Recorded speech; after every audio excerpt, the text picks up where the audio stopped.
Magandang araw mga lods. Ito, try na nating subukang i-repair tong bottle jack, hydraulic jack ng L300 ko. At pumapalya na, hindi na siya tumataas. Kailangan natin ng palitan ng mga o-ring at rubber cap dun sa piston nya. Ayan, tinanggal ko na yung adjuster dyan. May mga bearing pala yan mga loads. So pag nagtanggal tayo dyan, dandaan natin at yung adjuster at saka yung labasan ng hangin. Kapag gusto mo nang pababain yung jack, singawan, meron rin yung bearing pag tinanggal. Meron rin yung o-ring at saka yung sa adjuster, yung blade ng hangin. Kapag yung jack na yung bomba lagi lang nakataas, ibig sabihin may hangin yun. So doon ka magbi-bleed para palabasin mo muna yung hangin. Sa unang yun, pag naglagay ka ng hydraulic oil, palit ka, nagkakaroon ng hangin. So kailangan nating i-bleed. Ay, yung tinanggal ko na yung piston. So ginamitan ko lang yung ng liabi tubo. Wala pa akong gato, so mano-mano tayo muna dyan. Discarding malupitan lang dyan. Ginawa natin, kinokontra natin ng back rings, yung open rings, saka sasabayan natin ng liabi tubo.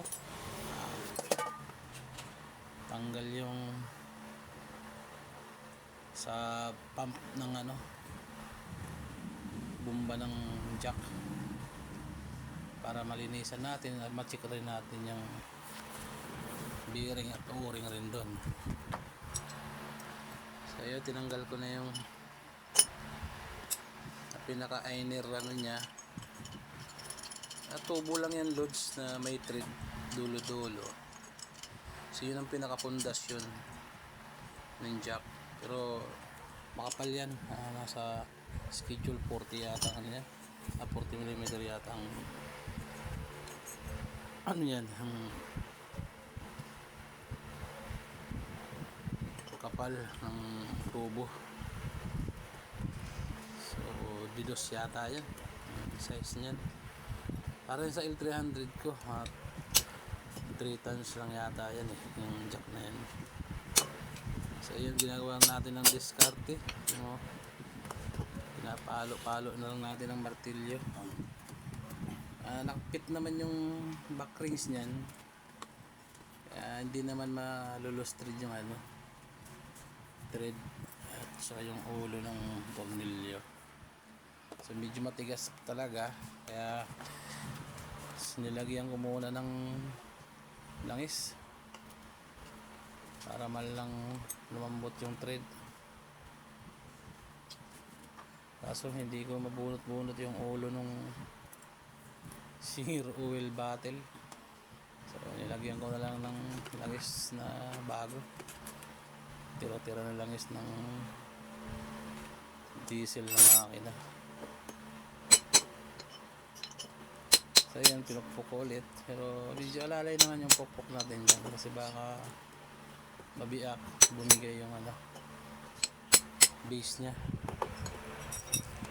Pero solid bakal naman yan yung base niyan makapal rin. So dyan medyo nadala ko na at lumambot na yung penetrate na ng langis yung thread. So ayan, patanggal na natin. Yung base ng bomba. So meron rin yung bearing sa loob, pero meron naman siyang cover, kaya hindi naman siya malalaglag kapag hindi tinanggal yung cover. So inano ko na lang dyan, nilinisan ko na lang ng diesel para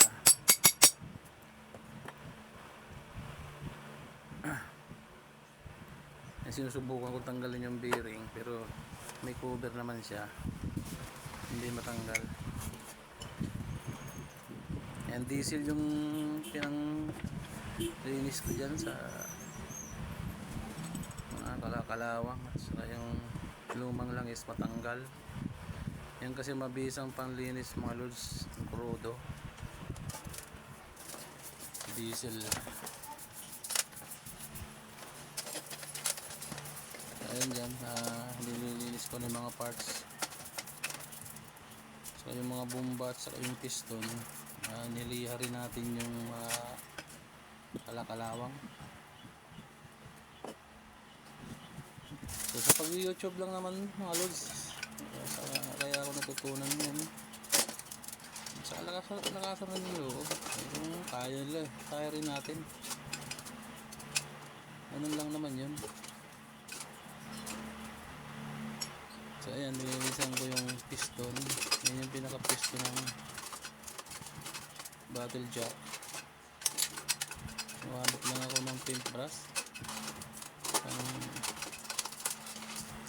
linis sa mga lumang asayte niya, tsaka kalakalawang. Ginamitan rin natin yan ng liya dyan. Yan yung pinaka-cap nya. So sa ilalim rin yan ng cap, mayroon yan rin rubber gasket sa ilalim. Yan kasi ang nagpipigil ng langis.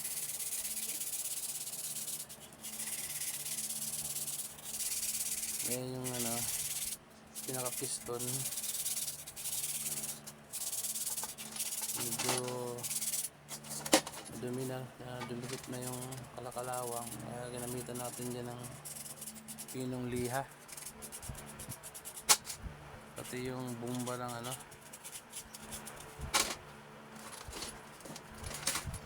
niliha rin natin, pero pino lang na liha ginamit natin dyan mga lods.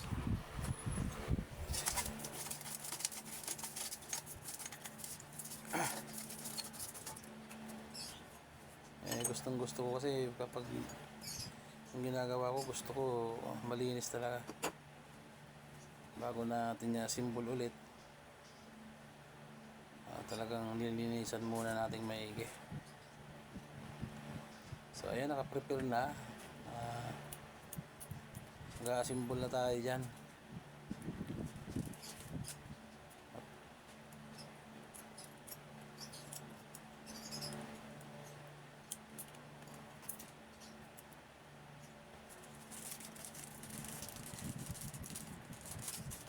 Ay, yung rubber ng cap, tinanggal ko, papalitan natin. In-order natin sa online, sa Lazada. So, dumating na yan ng isang araw, nauna dumating yan. So yun nga, nung gumagawa ako, wala pa yung langis dyan. Maya maya dumating yung rider. So timing na maglalagay na ako ng langis, plano ko sana yung tira-tira ko sanang langis sa makina ang nilalagay ko dyan. Buti timing dumating yung rider. So ayan, nagpalit tayo dyan ng o-ring.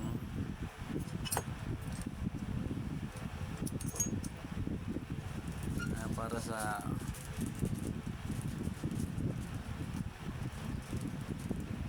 cover cap nya.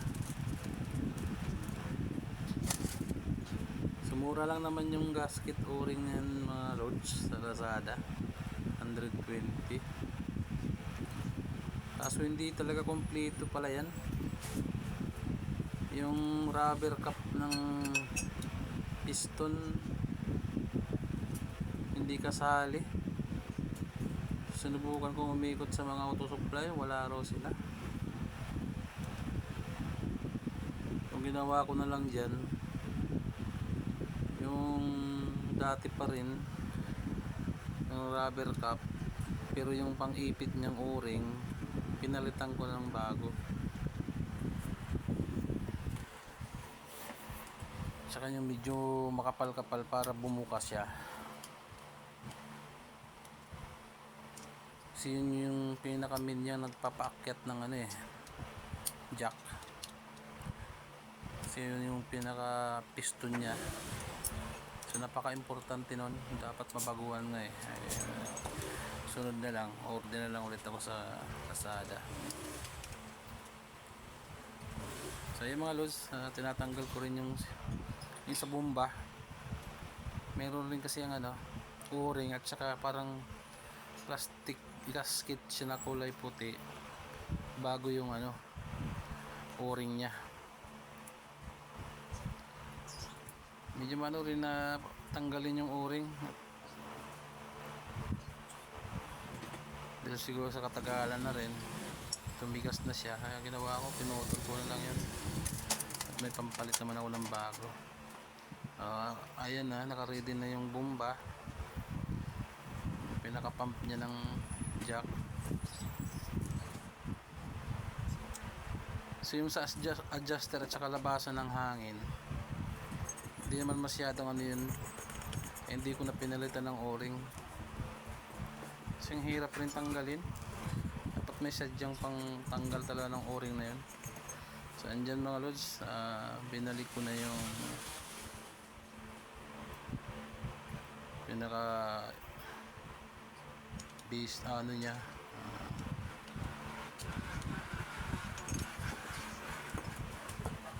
dyan kasi ipapasok yung ano, yung piston. Yan ang pinaka base ng ano, jack. So chine-check ko yung ano, o-ring kung tama, napalapat na maigi. Kasi kung pag hindi na ipalapat, tatagas rin ulit ang langis. So malakas rin ang pressure niyan dahil sa bigat nga. Kahit sabing 3 tons lang yung bubuhatin yan, eh kapag medyo may singaw yung o-ring o gasket, sisingaw ang langis na yun mga lods. So yun yung cost na umaakyat tapos kusang bumababa kasi nga singaw. So ayan, ni-reverse ko lang kanina pagtanggal pakaliwa, ayan naman pagpihpit pa kanan. So kontra lang nung ano, yung sa bomba.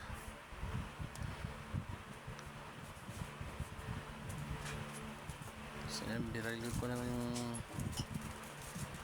pinaka-battle nya. So ganyan lang loads pag re-repair ng battle jack. So una, akala natin hindi natin kakayaning mag-repair, pero kapag sinubukan na natin at nakapanood na tayo sa YouTube, siyempre doon natin malalaman na ganoon lang pala kadali. Sayang rin kasi kung itatapon di ba, kung ipapakilo lang, pwede pa lang i-repair. Magkano lang naman ang o-ring tapos gasket, kung bibilin mo yan yung 400 sa Lazada, hindi yun original, hindi magandang klase yan. Yan kasi kasama pa yan dun sa L300 kaya original pang ano yan, jack ng sasakyan. Kaya sabi ko, i-repair ko na lang, bibili na lang ako ng gasket, total may mga gamit naman ako, mga tools. Bakit hindi ko rin subukan? So andyan nga, first time ko yan loads magbukas, mag-overhaul ng jack. So medyo nangangapa tayo dyan. Tulad nga yan, wala pa akong gato, kaya mano-mano. Pero nagagawa naman ng paraan. Pag ginusto talaga natin, maraming paraan. Ayan, binalik ko na yung adjuster at saka yung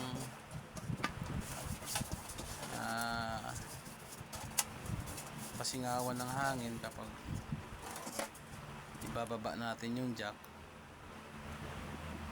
Pag gusto naman nating pataas, so kailangan nating isara. Pag pababa, kailangan nating pabukas para sumingaw yung hangin.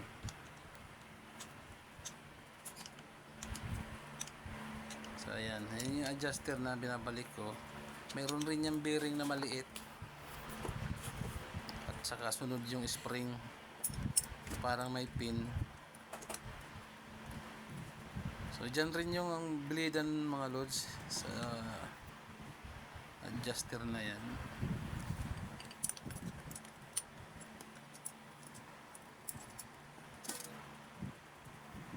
Ayan, minano ko na yung bomba. Napalitan ko na yung o-ring at saka plastic gasket.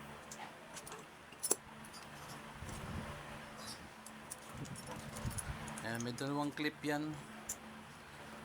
parang pang-lock nya. So dali lang naman tanggalin yun, tsaka ibalik. Tusok-tusok lang. Pagtanggal, kailangan mo ng long nose, hilahin mo lang, tanggal na yun. So ayan, maglalagay na tayo ng hydraulic oil. So wala pa ako dyan ng tulad ng napanood natin sa YouTube na pangsali ng langis, yung pang medical, yung pang injection, anong tawag nun. Pero napanood ko sa YouTube, kamay yung ginamit nila. So ginaya ko na lang yan, pinatulo ko, pinadaan ko sa kamay habang tumutulo doon papunta sa butas. Kaso una maraming tapon. Pero nung bandang huli, naano ko na okay pala, syringe, hindi na kailangan ng syringe. Yan yung pang injection, yung malaki, dapat yan yung ginagamit dyan para makontrol mo at saka walang tapon talaga sa nakatayo. Doon ma-estimate mo talaga yan kasi tsambahan ayan ako na, puno na pala, tapos nagbawas ulit ako. Ayan tuloy, ang daming tapon. Dapat kasi dyan yung paglagay ng mga loads, yung tama lang na nakatayo na hindi matapon doon sa butas. Ayan, nalagyan na natin ng hydraulic oil. Nilagay ko na yung rubber cap nya sa cover din sa butas. So ayan loads, tumataas na. So ibig sabihin good yung gawa natin mga loads.